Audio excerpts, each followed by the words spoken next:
আসসালামু আলাইকুম। আজকে আমরা এসেছি ঐতিহাসিক বাঘা শাহী মসজিদ, যেটা রাজশাহী শহর থেকে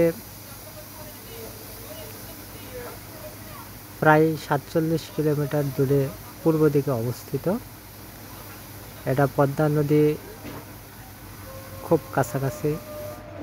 এটা ৫০০ বছরের খুব ঐতিহ্যপূর্ণ একটি মসজিদ। এই মসজিদটি মূলত নুসরাত শাহর আমলে ১৫০০ খ্রিস্টাব্দে প্রতিষ্ঠিত হয়। মসজিদটির এখানে আমরা অনেক ইতিহাস সম্পর্কে শুনেছি যে এটা একটি ইসলামী বিশ্ববিদ্যালয় ছিল এক সময়। সেটা কালের বিবর্তনে অনেক কিছু পরিবর্তন হওয়ার পরে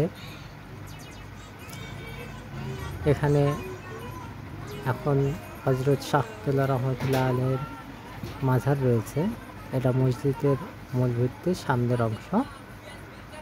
মসজিদের দেওয়ালে খুব নিখুঁতভাবে হাতের কাজ করা এবং কারুকাজ করা, ভাবতেই অবাক হয়ে যায় আজ থেকে ৫০০ বছর আগেও যে এত সুন্দর নিপুণভাবে আধুনিকতার ছোঁয়া ছাড়াই যে তারা এত সুন্দরভাবে কাজটা করেছে, সেটা দেখতে খুবই আশ্চর্যজনক। এখন আধুনিক সময়ে অনেক কিছু তৈরি হয়েছে, অনেক যন্ত্রপাতি যেটা দিয়ে করা অনেক সহজ, কিন্তু আজ থেকে ৫০০ বছর আগে শুধুমাত্র এত অত্যাধুনিক মেশিন ছাড়াও যে শুধুমাত্র হাত দিয়ে এত নিপুণভাবে কাজ করা যায়, এটা একেবারে অবিশ্বাসযোগ্য ব্যাপার।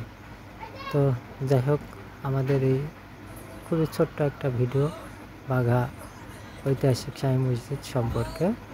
তো আমাদের এই ভিডিওটি যদি আপনাদের ভালো লাগে তাহলে একটি লাইক কমেন্ট করবেন। আসসালামু আলাইকুম।